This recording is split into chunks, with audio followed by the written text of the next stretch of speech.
ಯಾರು ಗೊತ್ತಾರೋ ಧನ್ವಂತರಿ, ವಿಷ್ಣುವಿನ ಅವತಾರ, 12ನೇ ಅವತಾರ. ಆ ಕಡೆ ಈಶ್ವರ, ಈ ಕಡೆ ಗಣಪತಿ.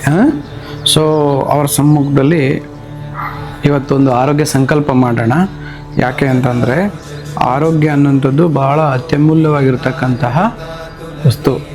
ಆರೋಗ್ಯ ಕಳ್ಕೊಂಡ್ರೆ ಜಗತ್ತಲ್ಲಿ ಏನೂ ಇಲ್ಲ. If you lost health everything is lost, if you lost money something is lost ಅಂತ ಕರೀತಾರೆ. ಸೊ ದುಡ್ಡು ಕಳ್ಕೊಂಡ್ರೆ ಏನೋ ಸ್ವಲ್ಪ ಕಳ್ಕೊಂಡಂಗೆ ಮತ್ತೆ ಗಳಿಸ್ಬೋದು, ಆರೋಗ್ಯ ಕಳ್ಕೊಂಡ್ರೆ ಗಳಿಸೋಕ್ಕಾಗಲ್ಲ ಅಂತ. ಹಾಗಾಗಿ ಆರೋಗ್ಯವೇ ಭಾಗ್ಯ ಅಂತ ಕರೀತಾರೆ. ಸೊ ಇದಕ್ಕೆ ದೇವರಿಗೂ ಆರೋಗ್ಯಕ್ಕೂ ಸಂಬಂಧ ಏನು ಅಂತಂದರೆ, ದೇವರು ಎಲ್ಲದೂ ಕೊಟ್ಬಿಟ್ಟಿದ್ದಾನೆ. ಆಸ್ತಿ, ಸಂಪತ್ತು, ಸೈಟು, ಮನೆ, ಅಧಿಕಾರ ಎಲ್ಲ ಅವನಿಗೆ ಒಂದೇ ಇಟ್ಕೊಂಡಿರೋದು. ಈಗ ಯಾವುದು? ಆರೋಗ್ಯ. ಸ್ವಲ್ಪ ತಪ್ಪು ಮಾಡಿದ್ರೆ ಬ್ರೇಕ್ ಹಾಕ್ತಾನೆ, ಅಲ್ಲ ಸ್ವಲ್ಪ ಹಿಂಗೆ ಅಳಗಾಡಿಸಿದ್ರೆ ಸಾಕು ಅಲ್ವಾ? ಭಯ, ಗಾಬರಿ, ಆತಂಕ, ಟೆನ್ಷನ್ನು, ಸ್ಟ್ರೆಸ್ಸು ಎಲ್ಲ ಆಗುತ್ತೆ. ಸೊ ಈ ಥರದ ಒಂದು ವ್ಯತ್ಯಾಸ ಆದಾಗ, ನಾವು ಏನಾದರೂ ತಪ್ಪು ಮಾಡಿದಾಗ, ಏನಾದರೂ ಅಧರ್ಮದ ದಾರಿಯಲ್ಲಿದ್ದಾಗ ಎಚ್ಚರಿಕೆ ಕೊಡೋದೇ ರೋಗ. ಸೊ ಆ ಥರದ ಒಂದು ರೋಗವನ್ನು ದೇವರು ಯಾರು ತಪ್ಪು ಮಾಡಿರ್ತಾರೆ ನಾನು ಕೊಡ್ತೀನಿ ಅಂತ ಹೇಳಿ ಭಗವದ್ಗೀತೆಯಲ್ಲಿ ಹೇಳ್ತಾರೆ. ಸೊ ಹಾಗಾಗಿ ಆರೋಗ್ಯ ಸಂಕಲ್ಪ ಮಾಡಿ ನಾವು ಸರಿಯಾಗಿರ್ತೀವಿ, ಸರಿಯಾಗಿ ಆರೋಗ್ಯವನ್ನು ಕೊಡಪ್ಪ ದೇವರೇ ಅಂಥೇಳಿ ಒಂದು ಸಂಕಲ್ಪ ಮಾಡೋದು. ಓಕೆ, ಬರೀ ಔಷಧಿ ಕೊಟ್ಟು ಗುಣ ಆಗೋದಾಗಿದ್ದರೆ ಜಗತ್ತಲ್ಲಿ ಯಾರೂ ಪೇಷಂಟ್ ಇರ್ತಿರಲಿಲ್ಲ. ಇಲ್ಲಿ ಯಾರೂ ಹುಷಾರಾಗಲ್ಲ, ಸಿಂಪ್ಟಮ್ ಕಡಿಮೆ ಆಗ್ತವೆ ಮತ್ತು ಅದೇ ಬರುತ್ತೆ. ಓಕೆ, ಸೊ ಹಾಗಾಗಿ ಆರೋಗ್ಯ ಬೇಕು ಅಂದರೆ ಭಗವಂತನೇ ಕಲ್ಪಿಸ್ಬೇಕು ಅದನ್ನು, ಆಯಿತಾ? ಹಾಗಾಗಿ ಧನ್ವಂತರಲ್ಲಿ ಕೇಳೋಣ, ಆರೋಗ್ಯ ಕೊಡಪ್ಪ ಅಂಥೇಳಿ. ಇವತ್ತು ಮಾಡೋ ಟ್ರೀಟ್ಮೆಂಟು ಕೂಡ ಅಷ್ಟೇ, ಅದು ತುಂಬ ಎಲ್ಲ ರೋಗಗಳನ್ನು ಸರಿ ಮಾಡುವಂಥ ಚಿಕಿತ್ಸೆ, ವಮನ ಚಿಕಿತ್ಸೆ.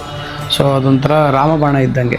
ಆ ಚಿಕಿತ್ಸೆ ಮಾಡೋಕ್ಕೂ ಕೂಡ ನೀವು ಶಕ್ತಿ ಕೊಡಿ, ಶುಭಫಲಗಳನ್ನು ಕೊಡಿ ಅಂತ ಕೇಳುವಂಥದ್ದು.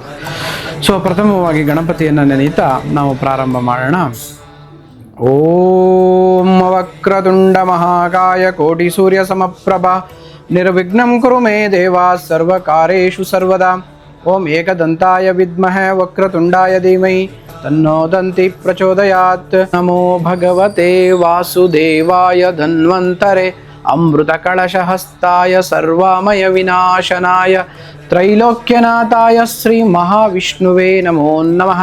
ಓಂ ವಾಸುದೇವಾಯ ತನ್ಮಯಿ ಸುಧಾಹಸ್ತಾಯ ಧೀಮಹಿ ತನ್ನೋ ಧನ್ವಂತರಿ ಪ್ರಚೋದಯಾತ್. ಓಂ ದಂ ಧನ್ವಂತರೇ ನಮೋ ನಮಃ.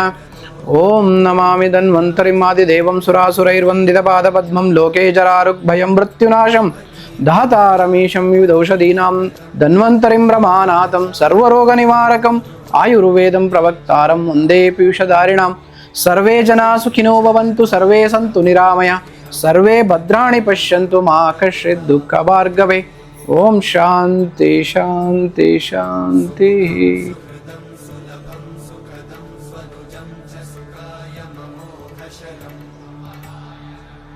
ಆಯ್ತು, ನಮಸ್ಕಾರ ಮಾಡಿ. ಇದು ಚರಕ ಸಂಹಿತೆ ಅಂತ, ಇದು ಭಗವದ್ಗೀತೆ ಎಷ್ಟೇ ಶ್ರೇಷ್ಠವಾಗಿರ್ತಕ್ಕಂಥ ಬುಕ್ಕು.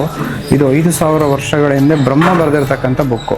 ಬ್ರಹ್ಮದೇವ, ಆಮೇಲೆ ಅಶ್ವಿನಿ, ದಕ್ಷ ಪ್ರಜಾಪತಿ ಬ್ರಹ್ಮನ ಮಗ, ಆಮೇಲೆ ಅಶ್ವಿನಿ ದೇವತೆಗಳು, ಆಮೇಲೆ ಇಂದ್ರ ಆದಮೇಲೆ ಋಷಿಮುನಿಗಳಾದ್ಮೇಲೆ ನಮ್ಮ ಕೈಯಲ್ಲಿ. ಓಕೆ, ಸೊ ಈ ಪರಂಪರೆ ಇದು. ಸೊ ಹಾಗಾಗಿ ಬ್ರಹ್ಮಸ್ಮೃತೋ ಆಯುಷೋ ವೇದಂ ಅಂತ ಹೇಳ್ತಾರೆ. ಸೊ ಬ್ರಹ್ಮನೇ ಸೃಷ್ಟಿ ಮಾಡಿದಾಗನೇ ಬರೆದಿಟ್ಟರೆ ಸಮಸ್ಯೆಗೆ ಉತ್ತರ ಇದು. ಕಥೆಗಳಲ್ಲಿ ನಾವು ಈ ಕೆಲಸ ಅಂದರೆ ಈ ವಮನ ಕರ್ಮವನ್ನು ಮಾಡ್ತಿದ್ದೇವೆ, ಅದರ ಎಲ್ಲ ಸಕಲ ಭಾಗ್ಯವನ್ನು ನಮಗೆ ಕಲ್ಪಿಸಿ ಶುಭ ಮಾಡಬೇಕು ಅಂತೇಳಿ ಕೇಳುವಂತಹ ಒಂದು ಪರಿಕಲ್ಪನೆ. ಅದಕ್ಕೆ ನಾನು ಮಂತ್ರ ಹೇಳ್ತೇನೆ, ನೀವು ಕೈ ಮುಕ್ಕೊಂಡು ಮನನ ಮಾಡಿ ಅಷ್ಟೇ.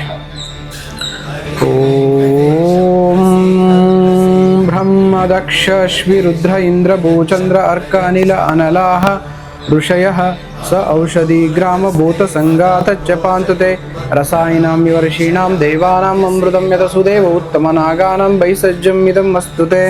ಓಂ ಶಾಂತಿ ಶಾಂತಿ ಶಾಂತಿ.